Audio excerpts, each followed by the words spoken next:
What's up, guys? How are we? I hope you're doing well. Okay, so like you, I've been at home for the last couple of weeks. I'm into my third week now of being at home, and when I do a video, I usually edit it on my Mac Mini. Unfortunately, that is at work at the moment, and I cannot get to work because of this damn virus thing. So I'm doing this raw straight onto the phone just to give you an update of what's happening. The bike situation, right? Let me just give you a quick update. After I took it to Triumph in London, their London headquarters, every time I picked it up, it's coming back with fresh problems. So I basically, instead of going back to them and trying to resolve a new issue all the time, I took it to Laguna in Maidstone, where I've been a few times before, and they've always been pretty good. Unfortunately, for me, when I dropped the bike off, the next day they phoned me up and they said, "John, we're really sorry, we've got to close for 2 weeks whilst we sort out, you know, to get staffing levels and all that sort of stuff because of the coronavirus."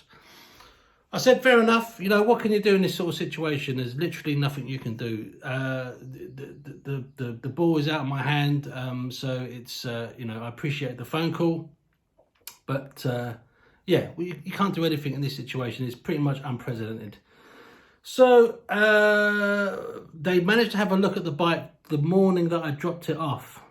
And by the time I got home, actually, no, when I was on the train, the mechanic phoned me up and he said to me, how did you manage to ride here today in the state that the bike is in? I said, what do you mean? It's just the, you know, the dip beam's gone, that's all. He said, the dip beam's not gone. He said, what he did is he managed to find out there was a fault in the wiring loom because the bulb is fine, there's power going to the switch, the battery's fine, all the relays are fine, all the fuses are fine. So whittling down the problem, he managed to find the wire that connects to the dip beam. It had burnt out and managed to kind of melt itself or fuse itself onto all the other cluster of wires. So he said to me, "I'm amazed you got here at all. It was such a mess." So basically what they have to do is order a whole new wiring loom from Triumph, which is, I guess, on the way now because they reopened this week. This was 2 weeks ago. And I said, okay, that sounds expensive. And he said, it is. And I said, how much? And he said, £1,700. Oh, actually, and my front disc is warped, which I noticed because every time you pull on the front brake, you kind of get that pulsing. So I knew that was on the way out. So he said, we've got to replace your front disc because I need them to do the MOT as well. My MOT's run out. I've had to declare the bike as off-road now with the DVLA because over in the UK, you've got to tax your bike. And if you ride on the road without tax, you're liable for a pretty hefty fine. It's illegal to do it. So, and without tax, you can't get an MOT and vice versa. So that's the story. The bike is still with them. I'm into the third week now without a bike.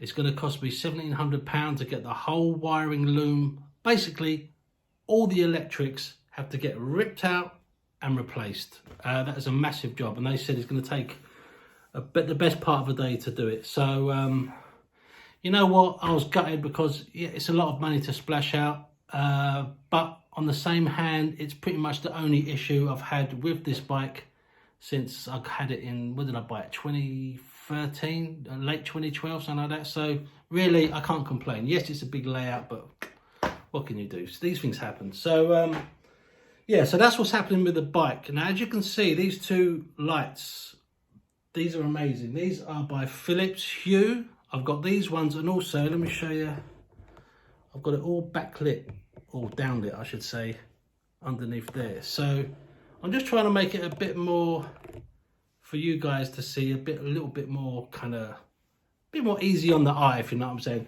I'm going to get a blue blind for here to, if I'm doing any daylight filming, it gets really, really bright in here. So I'm going to get a blind for here. So these will shine light on the blind. It will look nice. I can close it off at night time, because despite the fact that, you know, obviously these are clear windows and they're frosted, you can still pretty much see all the sort of details. You can see that there's a bike in here, should you look in. All right, that's it. I'm just waffling on now. Just wanted to give you guys an update, and I will see you all, hopefully, when I get the bike back. Please God, soon. I'm going crazy. All right, see you later on, guys. Take it easy. Adios. Bye.